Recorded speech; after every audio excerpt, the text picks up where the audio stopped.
Okay. I'd like to call the November 7th City of Gardner Board of Zoning Appeals meeting to order.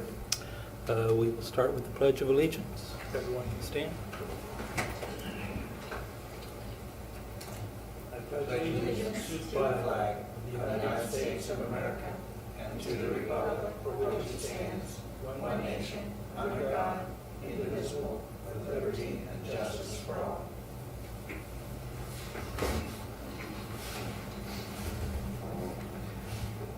Okay, we'll do a roll call.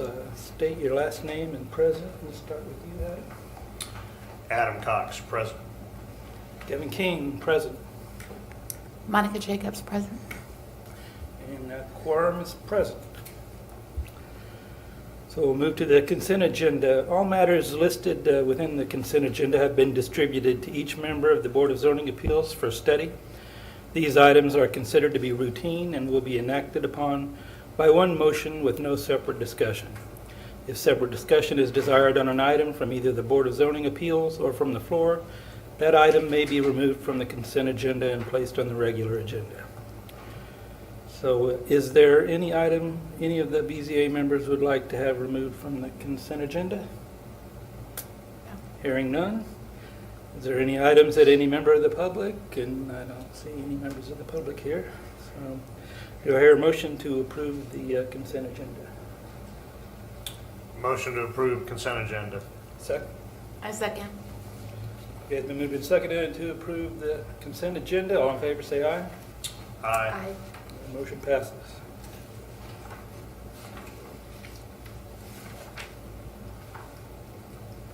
Okay. We move to the regular agenda. The regular agenda is the annual election of officers. At this point, I don't know where I've removed myself from leading this or... I'll just go ahead and take over for you. I'm Michelle Lonegar, I'm the principal planner. The item you have before you tonight is the annual elections of the chair and vice chair of the BZA. Currently, Mr. King is the chair, Mr. Wooten is vice chair. The memo I threw together gives you just a brief understanding of what the duties are. Really, it's pretty minimal. The chair runs the meeting. The vice chair is the backup for running the meeting. We do prep you on how to run the meeting, give you some information, so it's not completely just sending you off into the great unknown. So what we need is a nomination for the chair, second and a vote, and a nomination for the vice chair, second and a vote. And you can re-elect the same chair and vice chair if you wish. Okay. Do I hear any nominations for chair of the BZA?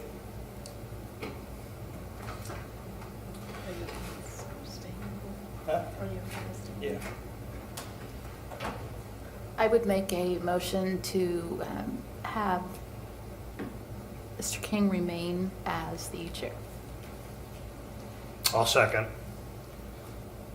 All right, moved and seconded to nominate me to be the chair again. Are there any other nominations? Since there's nobody else here who hasn't already made a nomination or a second, I will assume not. All in favor, say aye. Aye. Opposed, no? And the ayes have it. So I will continue in this role. Do I have a nomination for the vice chair of the BZA? I would like to, for vice chair, I'd like to nominate Adam Cox. And I would second that. So wouldn't be any other nominations because there's nobody else to nominate anyone. So all in favor of Adam Cox being vice chair, say aye. Aye. So Adam Cox, you are now vice chair of BZA. The next item on the agenda would be our annual training, so I will bring that over to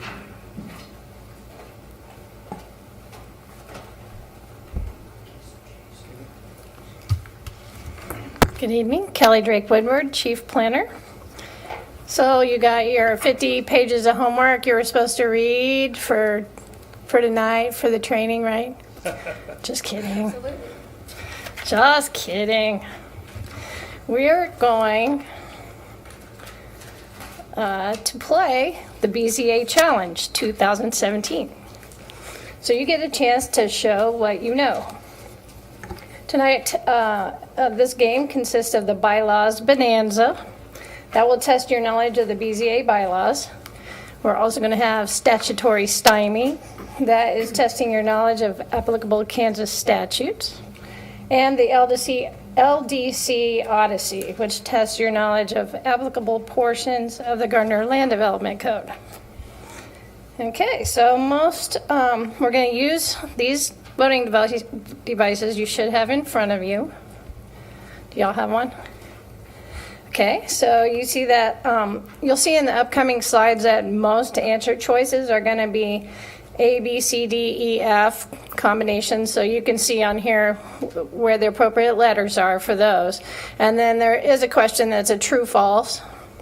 So for that, you'd use the A and B. It has a little T and a little F by it, so you can see for true false. So you all good with your voting devices? Maybe you've used them before. Have any of you been at meetings where you use these? So what will happen is it will show your results immediately. And so it just gives us a little reminder of what kind of things we might want to train with you from year to year. And Larry is going to participate as well. So nobody will know. All right. Okay, it should be pretty easy. We'll see. Oh, I forgot I'm using a different thing here.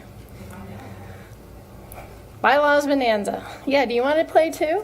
I'll share with you. We have an extra 5 clicker if somebody wants to play. You guys want to play? One of you? Man, nobody wants to play.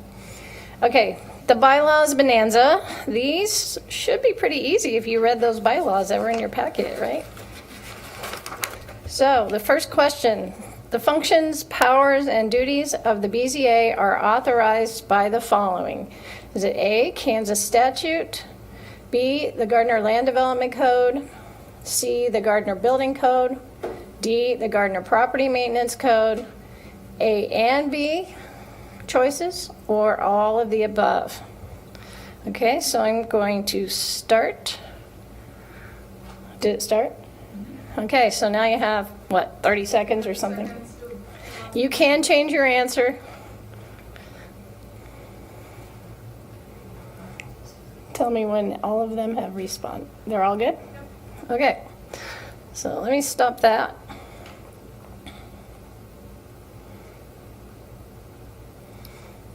Oh, forgot to make it bigger, but You can make it bigger. I was going to move it back over there, but I just click it again to make it bigger, right? No, you hit active. Oh, yeah. I forgot already. I wonder. Okay. So most of you thought the answer was A. Some of you thought the answer was E. What was the... Oh, and the other one is the person that's not playing, so we don't count them. Okay, the answer is, drumroll, E. A and B are the correct answer choices. So your duties are authorized by Kansas statute, so state law, and also the Gardner Land Development Code. Okay, good job. Oops, let me get rid of that graph. Okay, next question. What is the minimum number of members required to take official action or constitute a quorum? Okay. We got them all? Okay. Let's see. Yay, you all got it right. The correct answer is C. At least 3 people are required to constitute a quorum to transact business and take official action.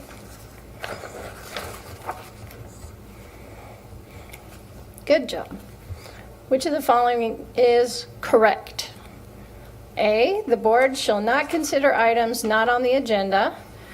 B, the board may consider items not on the agenda if a majority of the board members vote approval to do so. Or C, the chair may approve the consideration of items not on the agenda.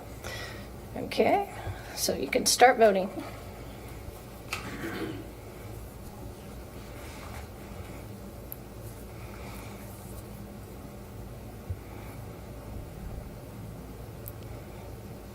Okay, looks like you all answered. So we have one person says A, 3 people says B. And the correct answer is B. Items not on the agenda shall only be considered if a majority of the board members vote to do so. So you all have that power to decide to add something to the agenda. Okay. Next question. Which of the following may appear before the board to present their views in a public hearing? A, applicants. B, applicants' representatives. C, residents of Gardner. D, non-residents of Gardner. Or the first 3 answers, A, B, and C, or all the above. Okay, you can start voting.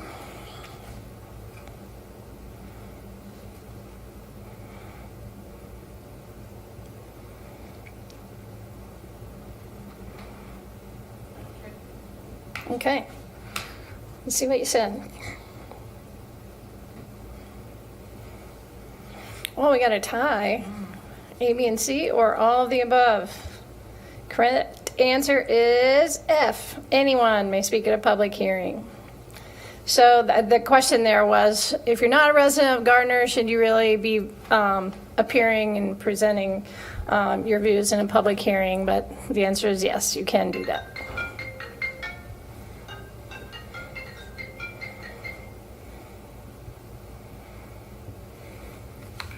All right.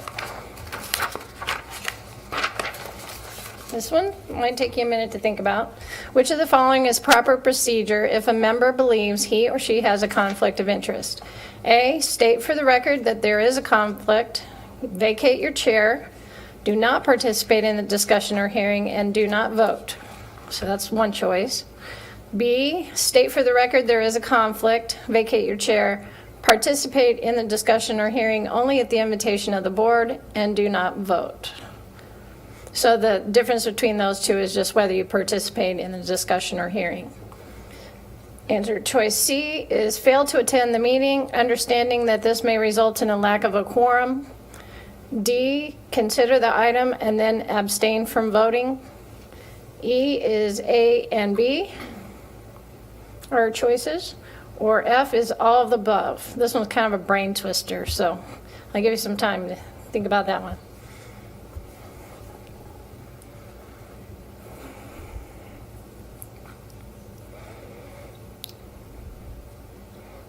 Like, are you cheating?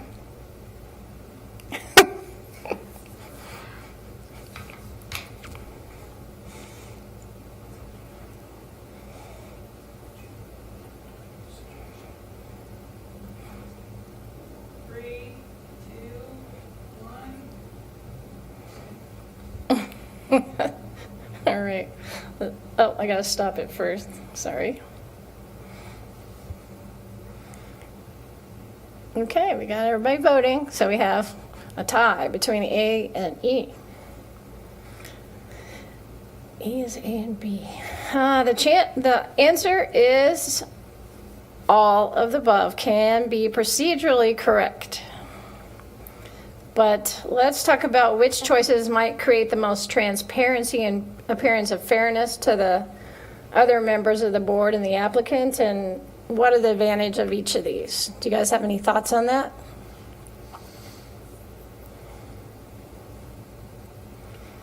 So So usually it's understood that a conflict of interest would involve a financial kind of relationship to whatever is being heard. So if you have some kind of roundabout financial tie, or there might be an appearance that you do, you may decide, just to announce that up front that you think you have a conflict of interest, and then so you would just vacate your chair and let the discussion go on without you and not vote. Or you might vacate your chair, but then if the other members of the board don't mind if you participate in the vote or share your opinion, you could do that. That's allowed. You could just not show up. Or you can think, you might not be sure if you have a conflict of interest or a reason not to vote, and so you may want to, let people know that you are considering it, ask questions, look at the whole perspective, and then you may still realize that you still think you have conflict of interest and then abstain from the voting. So all of those can happen. What would you think would be the most fair or transparent? There may not be a right answer or wrong answer. I think usually you would want to abstain. Both of you said A, I think, right? Were you just both talking about I A? was talking about A. But, yeah, I wasn't sure about the B part. Since I've been here, no one has ever sat out of a discussion because of a conflict, so it's never come up. But I didn't realize that the rest of the board could invite them back in to participate in the discussion. Yeah, I can't remember if that was in the bylaws where I saw that. I think it was. I don't have those in front of me, but. I guess in the bylaws, You're saying, Yeah. scenarios. From an ethics standpoint, I'm more of a A person where I think it's wise to get it out on the record, let people know.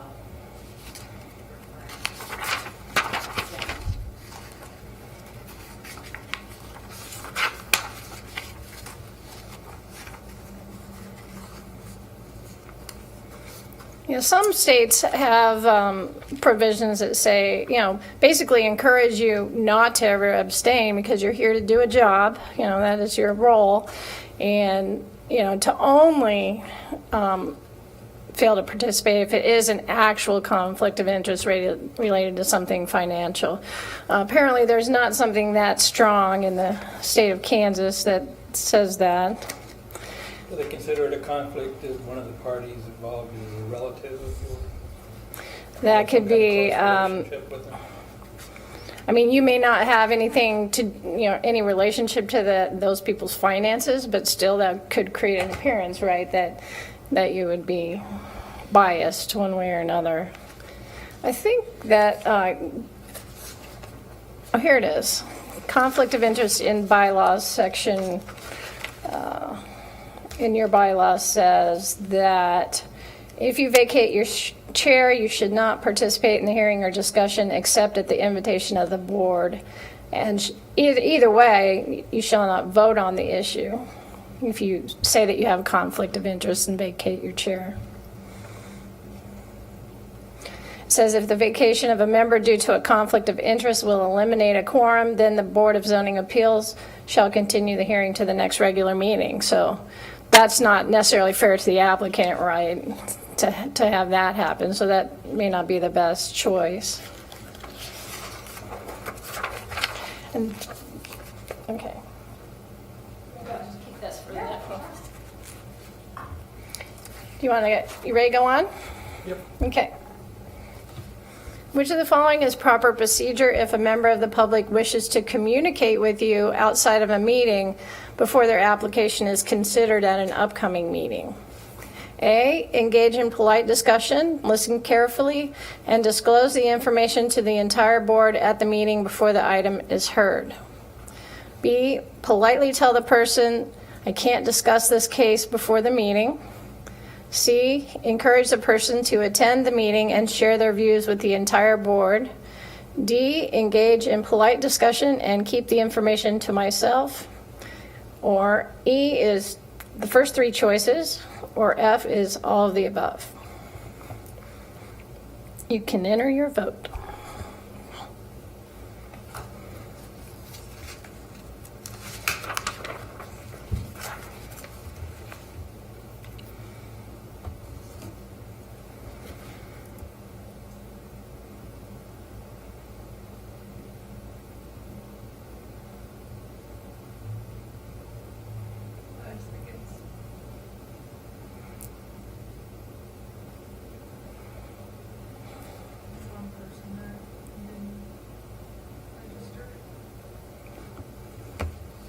Okay. Yeah, this one is a brain teaser also. The correct answer is E. So it include all answer choices except D, which is to discuss and keep the information to yourself. So again, let's talk about this a little bit. There we go. So, the problem with A, what can you think that problem might be? Just discussing it or listening to it outside of the meeting. Yeah, and it's basically saying that you're reporting back to everyone else at the meeting what that person said to you. So hopefully they have the same information for you. And what sometimes happens when people do that. Kind of like that game we played in like grade school where you talk through the can and it goes down to the next person, and by the time you get to the end, it's all messed up. But you might not always remember everything they said, and right. There's really nothing wrong with telling them, oh, I'm sorry, I can't discuss your case before the meeting, but please come and tell everybody how you feel. And plus, if they don't want to attend the meeting, they can submit comment to us and we'll provide it to you in your packets. But you should not discuss it and then keep it to yourself. It needs to be disclosed if you've had conversations outside of the meeting. Okay.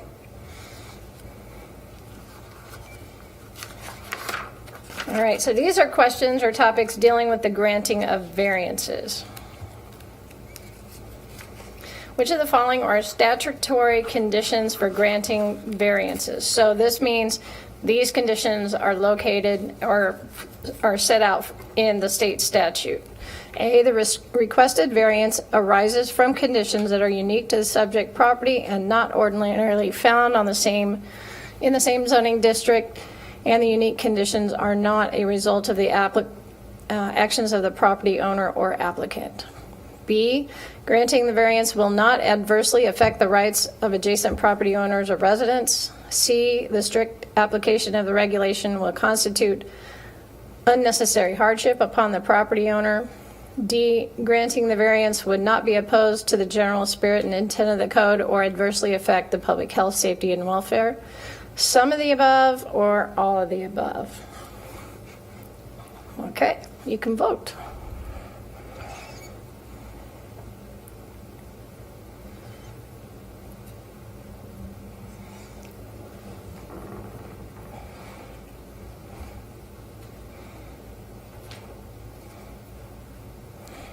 We might be waiting still on one. Two? Okay. Just in case you thought you hit a button, but you might not know. We good? Okay.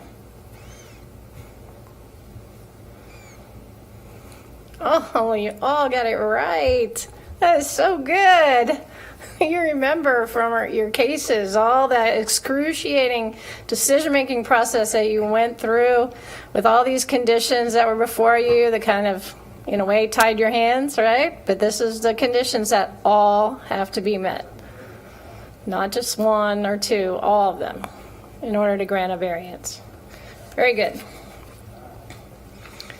All right, this is easy. True, false. If the review criteria are met, the BZA may grant use variances. True or false?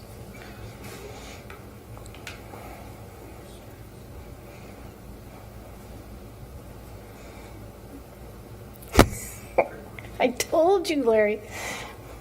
Didn't make it easy.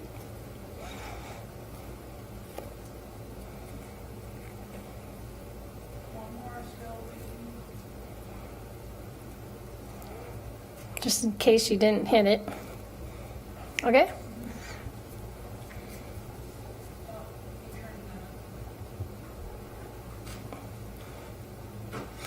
All right, the correct answer is B, false.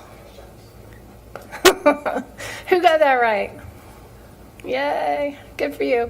Okay, it's just said the state statute will not let BZA grant use variances.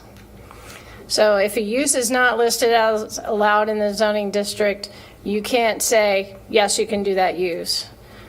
You can, then that would start a process of, okay, well, do we have to rezone it to a district that does allow that use? Change the ordinance to allow that use in that district? So there are other processes that deal with uses, but variances is not one of them. That was the trickiest one. Okay, and this section deals with topics that include the duties and responsibilities of various officials. The Land Development Code also does build in some flexibility so that there are other ways for people to have some flexibility besides variances. So we're going to review that or introduce you to that. Okay, who is the elected body responsible for all legislative decisions? There's your answer choices.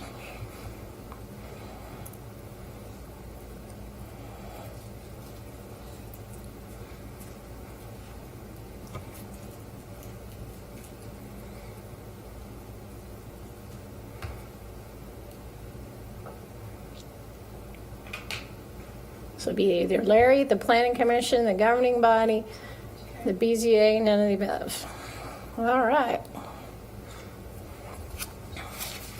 Correct answer is C. How do we have? How many was that? 5 people chose C? I don't think we have 5 people playing. Okay. All right, let's go to the next question.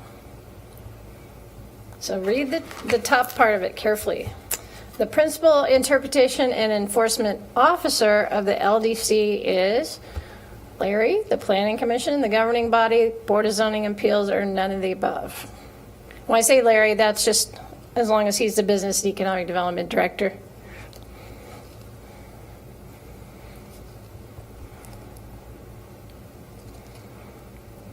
Sorry, I just hit the start voting, so you might need to click it again.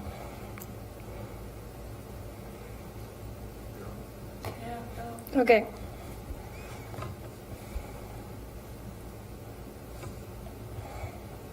It's not bringing the table up. Do you have it? You clicked it down again. All right, I'll try it again. There we go. So this one, the correct answer is A. The Business and Economic Development Director is the principal interpretation and enforcement officer of the Land Development Code. So on a day-to-day basis, if there's questions about what the code says and how we interpret that, when we're trying to apply it to applications and things like that, that would be the Business Economic Development Director. If somebody feels that he's made the wrong interpretation or decision, then that would become an appeal, and that could go to the Board of Zoning Appeals.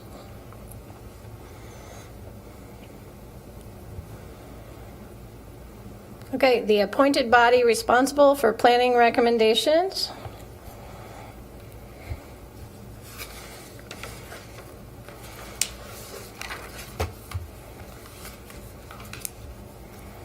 We got everybody, Michelle? We got everybody? Okay.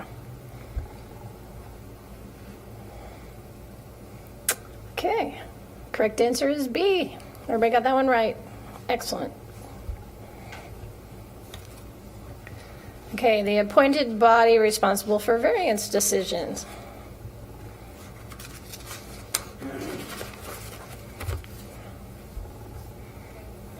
I know you're all going to get this right. D, that's correct. Zoning Board of Appeals. The body responsible for appeals of subdivision plats and site or development plans.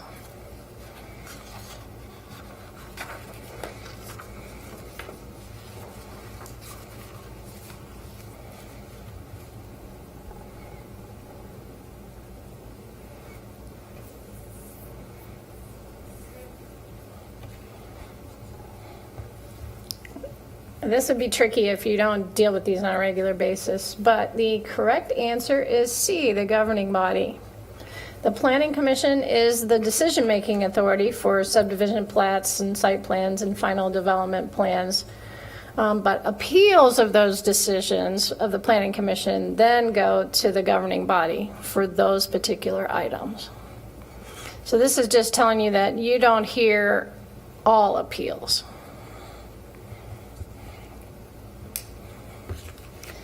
Okay, the body responsible for appeals of variance decisions. Same answer choices.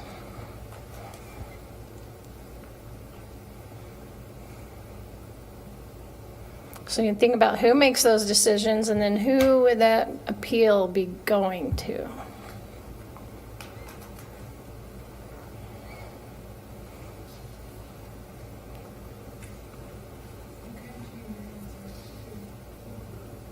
What? If you need to change your answer, you can change it too. Time's up? Okay. All right, so we have some C's, D's, and E's. The correct answer is E, none of the above. Can anyone tell me who the appeal goes to? It would be a court, I'm not sure which court. Correct. District court.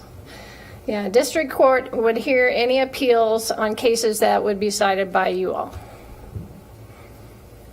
And so, you know, when it goes to the court, they don't have the authority to prescribe or change or refuse to change zoning. That's one thing they can't do. Their court's power is limited to determine the lawfulness of the decision and the reasonableness of that decision. And there is a presumption that the zoning authority, which is the city officials and bodies, are acting reasonably. So let's move on to the next one. The body responsible for appeals of administrative plats, administrative site plans, and administrative adjustments. So the key word here is administrative, and who you think makes administrative decisions, and then who would hear appeals of administrative decisions.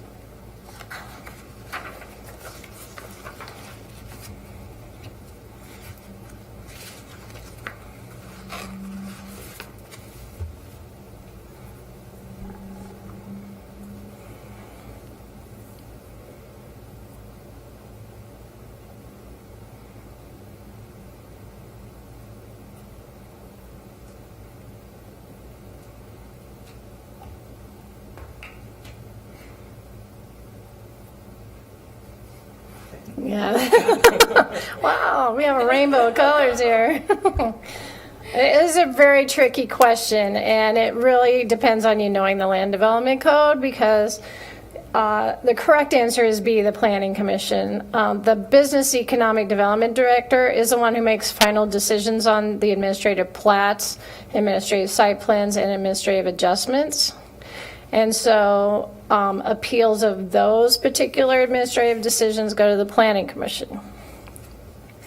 So administrative adjustments are new to our code when we adopted the Land Development Code, and that is just one way that the Land Development Code builds in a little bit of flexibility. So it's less likely that people are going to be asking for variances, hopefully. Okay, next question. Which is the most appropriate process for a request to alter a building standard such as setback by less than 5% of the stated standard? So if you got a setback of 10 feet, then somebody's asking to alter it by less than 5% of that standard.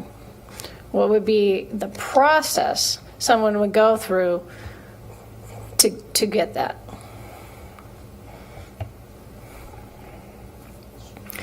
Answer A is variance, which will go to the BZA. Answer B is administrative adjustment, Business Economic Development Director.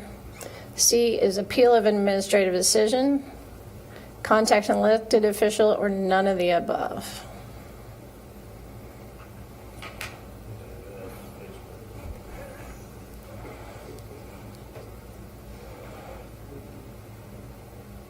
These are kind of hard.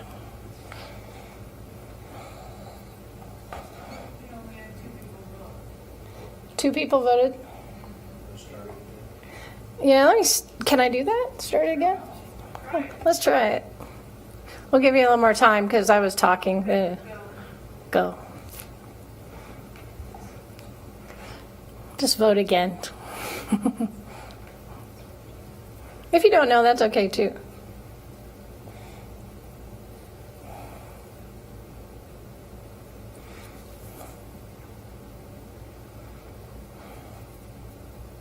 Are we good? Okay. Let's see what you guessed. Okay, the correct answer is B, administrative adjustment. Provided that the review criteria are met, we don't just say automatically, yes, you can have 5% deviation from that standard. They do have to go through the process, and there's a review of the criteria, and that's all done by staff, Business Economic Development Director. Okay. The next one, which is the most appropriate process for a request to alter a site design standard like landscaping or parking or open space by 10% or more than the stated standard. And really, I don't expect you to know this either, but same choices: variance, administrative adjustment, appeal of an administrative decision, contact an elected official, or none of the above. Okay, go.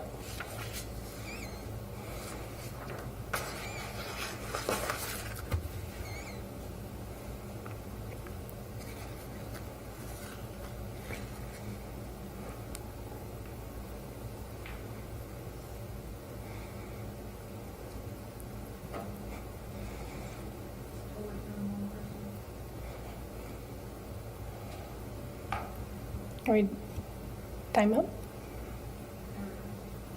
Okay.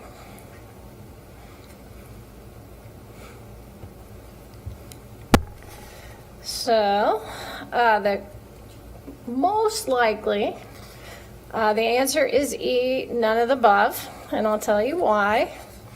Okay, so let's say somebody submits an application to alter one of those standards for more than 10%. Staff would have to deny it because it would not meet the standard of the Land Development Code, and an administrative adjustment can only alter it up to less than 10% of the standard. So now it's exceeded the amount of variance that you can give through an administrative adjustment. Okay, so we can't use that. They can apply for a variance, which means it would come to be heard by the Board of Zoning Appeals, but they would have to meet all those statutory criteria for granting variances that you showed that you knew before. So it would be rare, probably, to be able to meet all those conditions, for varying open space or landscaping or parking. Because usually there's not a huge unique condition on any one property that's not found elsewhere in the city. That's one of the hardest ones to meet, right?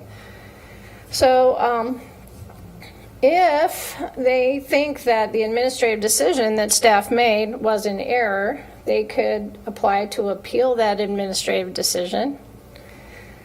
And it would come to the BZA, But you would have to use the same decision criteria as staff uses in that decision. So you would just be looking at the same rules that we have and making the decision based on those same rules.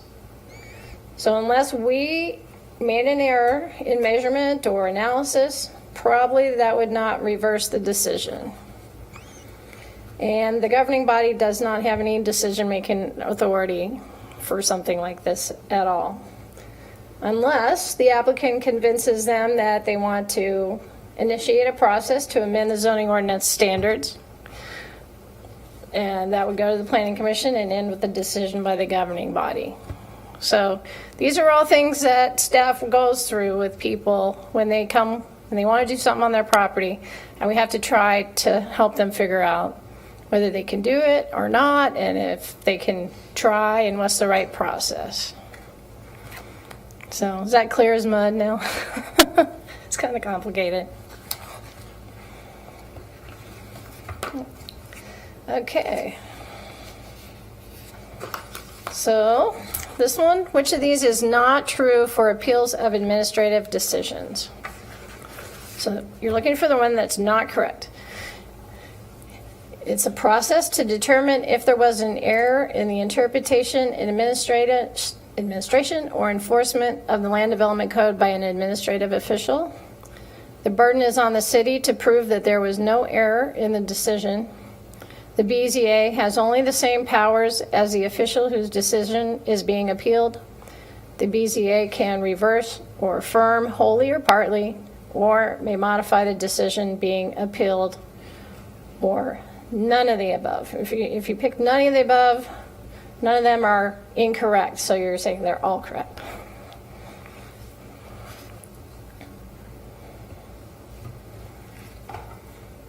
If there's one that you think is not correct, choose it.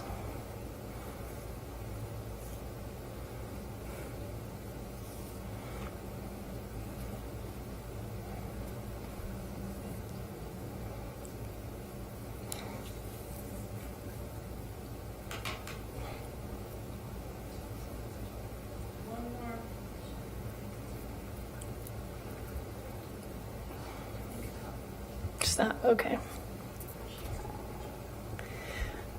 All right, we got a little bit of spread in our answer choices here. The correct answer is B. That is not a correct statement. The burden is not on the city to prove that there was an error in the decision. The person who is appealing that decision has the burden of proving that there was an error in that decision. That's just kind of a little picky thing, but it's kind of an interesting fact. Okay, I don't really have any further, that's all the questions. You survived your quiz. I guess I'd like to ask, is that helpful? Do you like doing the quiz? Do you have any questions, comments? I feel like I can't hardly see you guys over this. Too tricky. It was a little tricky. You're right. The one A was the right answer. They could appeal to the Board of Zoning Appeals, even if they Which couldn't one? meet all those criteria. Oh, That's the right process. for which one? The administrative adjustment appeal? Yeah, greater than. Oh, greater than 10%? Let me go back to that one. Oh, here it is.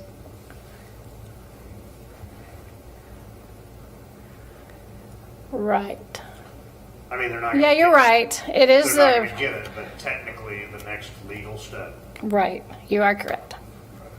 I was just checking if I understood it. Very good. You're thinking.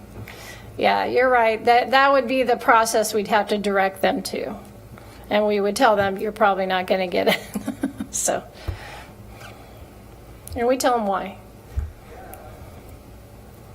Any other comments or questions? All right. Well, thank you for your patience and for working through those head scratchers.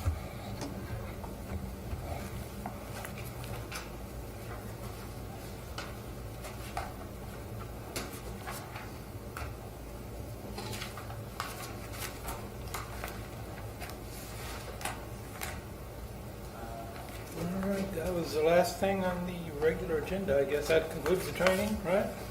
Yes. Okay, are there any other discussion items for the board tonight? Is there a motion to adjourn? Motion to adjourn? A second? We moved to second, so we'll adjourn the meeting. Just leave your voting devices there.